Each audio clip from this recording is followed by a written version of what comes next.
Well, I've been in the currency industry for around about 18 years now, and I think the most common reason I hear is mainly to do with not being able to fully assess or analyse how much risk currency adds in a portfolio when the currency is left unhedged. So if you think about somebody who is investing internationally, the total returns of that portfolio are not only from the returns of that asset locally, whether that's equities or bonds, but also from what happens to the currency exposure, to the currency exchange rate. So let's take, for example, a sterling-based investor who has bought US equities.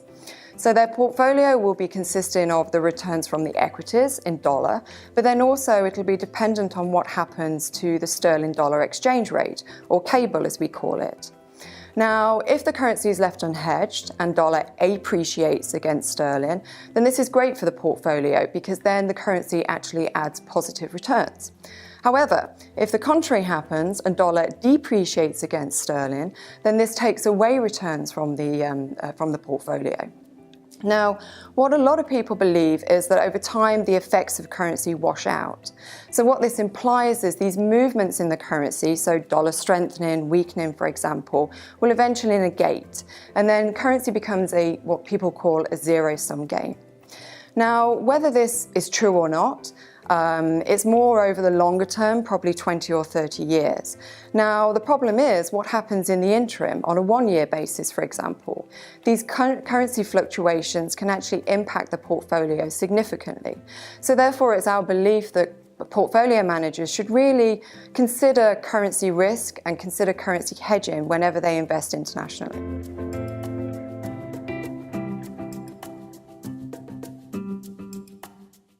Yes, it does, and that is really because of the relative volatilities between currency and bond and equities.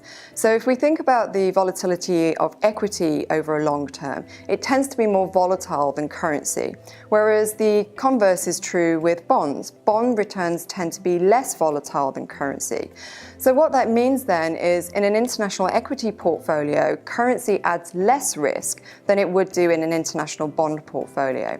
So empirical studies estimate this to be around about 20 or 30% risk contributed by currency in an international equity portfolio, but in excess of 80% of risk in an international bond portfolio.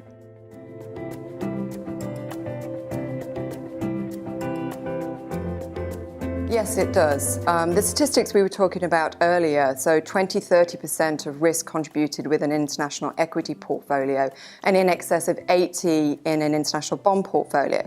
They are over the longer term, so 10 to 15-year horizons. However, if you consider maybe a one-year horizon, it could be that the volatility of equity is in fact lower than the volatility of currency. So in that case then, currency could contribute quite a lot of risk.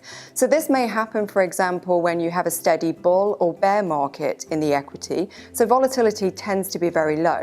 Now, if currency volatility stays the same or increases, then in any one year we could see currency contributing maybe 70 or 80% of the risk in that portfolio. So the point here is that when a plan sponsor is assessing the amount of risk currency contributes within their portfolios, it's very important to consider different time horizons. Don't just look at the longer term of 10 to 15 years, but break it down into 6-month, 1-year periods. I think this is really important when you're trying to decide on a hedging policy.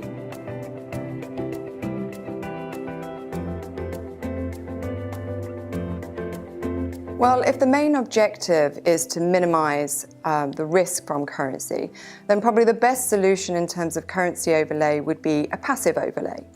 So within a passive overlay, the currency manager would essentially sell forward an amount equivalent to the exposure to the foreign asset. Now, that amount may not be exact if the pension fund didn't want to hedge 100%. If the pension fund wanted to hedge 50%, for example, then the currency overlay manager would sell forward 50% of that exposure. Now, once these initial trades have been placed, the overlay manager would do what is called rebalance trades. These usually happen monthly or quarterly, and what essentially happens is the overlay manager would adjust the forwards that are in the market either by selling or buying in order to reflect any changes in value of the underlying. The objective of doing this is to maintain that desired hedge ratio. Well, not really when you consider the amount of risk reduction it can bring about. It is true that over the last few years, the cost of hedging, which is denoted really by the interest rate differential between the base currency and the foreign currency to be hedged, that has increased. I mean, especially if you look at a sterling-based investor who is long of dollar, mainly because the Fed has been on an upward trajectory with its interest rates, so therefore the cost of carry has actually gone up. However, this is really inconsequential if you see the benefits of hedging. On average, for a passive program, we would probably be looking for a handful of basis points really in cost. So maybe 3 to 7 basis points per year to actually have a passive hedge on a portfolio. And if one considers the amount of risk reduction the passive hedging brings about and reducing of uncertainty in terms of cash flows, then really this cost is actually probably not too expensive.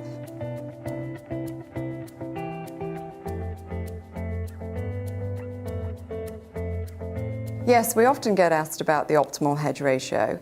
Now, the problem with any optimization is that it really is dependent on the period over which you assess it.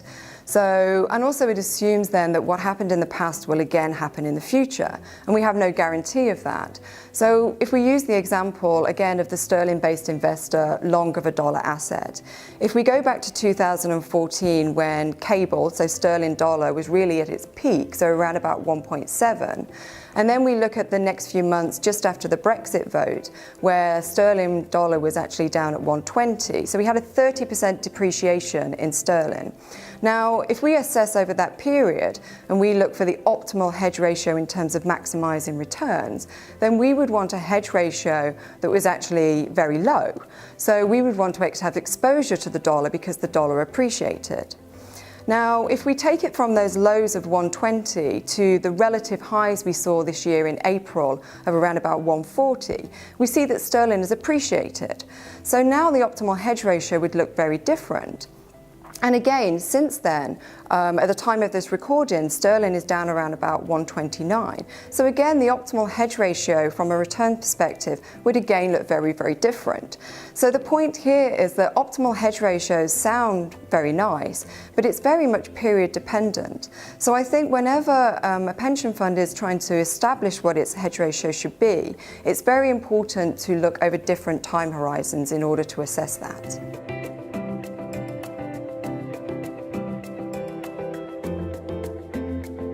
Yes, they can. The good thing about passive overlay is obviously we minimize risk. However, the disadvantage of passive overlay is we have a universal hedge ratio, so the same hedge ratio across different currencies, and this hedge ratio doesn't tend to change over time. Now, obviously the disadvantage of that is the pension fund is unable to then participate in any favorable moves in the currency. So if a pension fund is interested in that, but also they want to still minimize currency risk, then something like active overlay may actually be the solution. So the aim of active overlay is to change the hedge ratio either as a function of a discretionary call by a person or by the call from a model, a systematic model.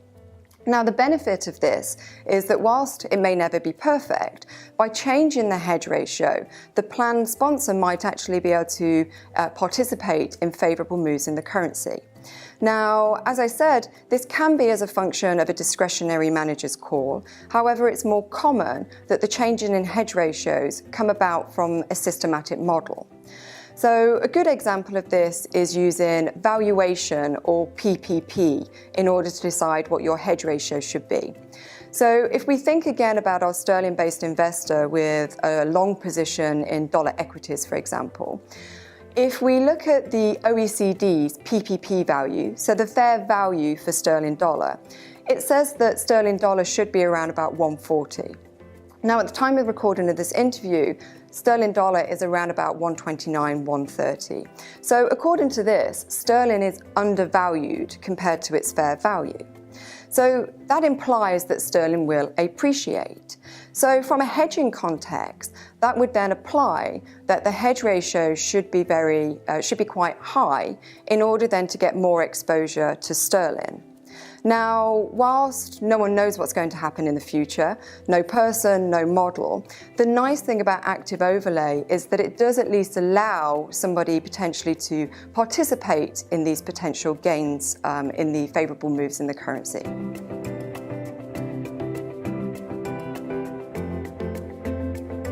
Well, the first port of call would really be to look at the Meserow's website. We have a whole dedicated area there that talks about currency. We talk about the risks that currency present, and we also talk about which products we offer the clients. Also, my contact details are on the website, and people should feel free to contact me directly also.